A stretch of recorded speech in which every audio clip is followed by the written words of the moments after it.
नीट paper फुटी प्रकरणी शिवराज मोटेगावकर हे सीबीआयच्या ताब्यात आहेत। लातूरमधील प्रसिद्ध आरसीसी क्लासचे संचालक अडचणीत सापडलेत। मोटेगावकर यांच्या कार्यालयाची सीबीआयकडून कसून झडती घेतली जाते।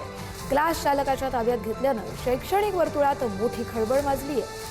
शिवराज मोटेगावकर हे प्रसिद्ध आरसीसी क्लासचे संचालक आहेत।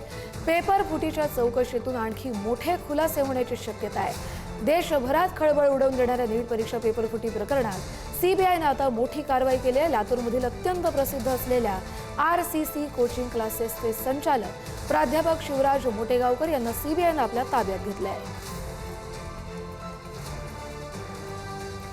नीट पेपर खरेदी करणाऱ्या संशयित विद्यार्थ्यांची सीबीआयकडून चौकशी केली जाते। पुणे सीबीआय कार्यालयामध्ये 3 विद्यार्थ्यांची चौकशी होते।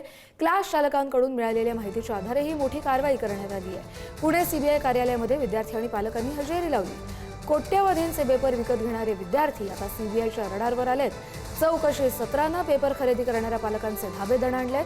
ज्या विद्यार्थ्यांनी कोट्यवधी रुपये मोजून हा पेपर विकत घेतल्याचा संशय आहे अशा संशयित विद्यार्थ्यांना आणि त्यांच्या पालकांना सीबीआयकडून समन्स बजावून चौकशीसाठी बोलावलं जात आहे।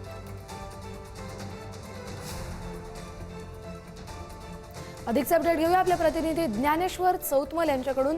ज्ञानेश्वर, पुणे सीबीआय कार्यालयामध्ये आता विद्यार्थ्यांसह त्यांच्या पालकांची चौकशी केली जाते।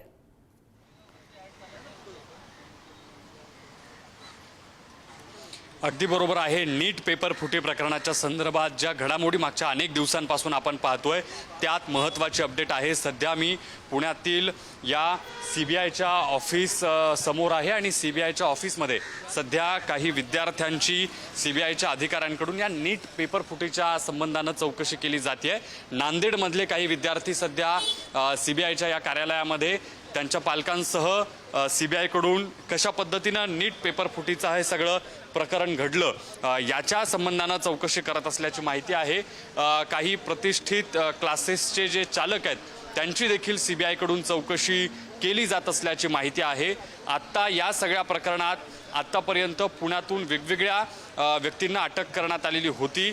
या सगळ्या संबंधात धागेदोरे जे आहेत ते पुण्यात कशा पद्धतीनं घडले, कारण जर आपण बघितलं असेल तर पेपर फुटीचं जे मुख्य केंद्रस्थान ठरलं ते पुणे ठरलं।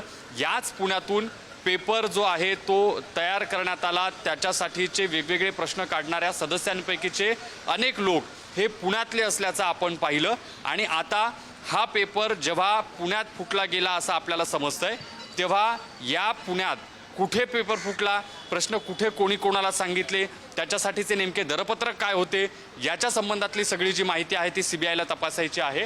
आणि म्हणूनच या ठिकाणी आपण बघतोय की सीबीआयनं वेगवेगळ्या लोकांना चौकशीच्यासाठी म्हणून बोलवलेलं आहे। काही क्लासचे चालक, काही विद्यार्थी, काही पालक यांची या ठिकाणी चौकशी सीबीआयकडून केली जाते। आपल्याला या सगळ्या प्रकरणात हे शेवट कुठे होणार याचा, किती आरोपींना सीबीआयकडून आणखी अटक केली जाणार आहे, ताब्यात घेतलं जाणार आहे, हे पाहणं महत्त्वाचं ठरणार आहे। हो, पण ज्ञानेश्वर, आणखी एक गंभीर बाब यातली अशी आहे की लातूरमधले आरसीसी क्लासचे जे संचालक आहेत मोटेगावकर यांना देखील आता सीबीआयनं ताब्यात घेतले। ही आतापर्यंतची एक मोठी कारवाई आणि ट्विस्ट म्हणावं लागेल, कारण त्यांचे फक्त लातूरमध्ये मुख्य कार्यालय असलं तरी अख्ख्या राज्यात अनेक ठिकाणी त्यांचे क्लासेस चालतात।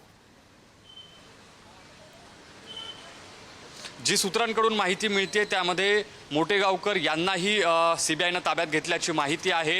आपण जर पाहिलं असेल तर यापूर्वी देखील त्यांच्या वेगवेगळ्या ऑफिसेसवरती, क्लासेसवरती सीबीआयकडून छापेमारी केल्याच्या बातम्या आलेल्या होत्या आणि आत्ता मोटेगावकर हे सध्या सीबीआयच्या ताब्यात असल्याची माहिती आहे। या सगळ्या नीट पेपर फुटी प्रकरणामध्ये त्यांचा कसा संबंध आहे याचा तपास सीबीआयकडून सुरू आहे।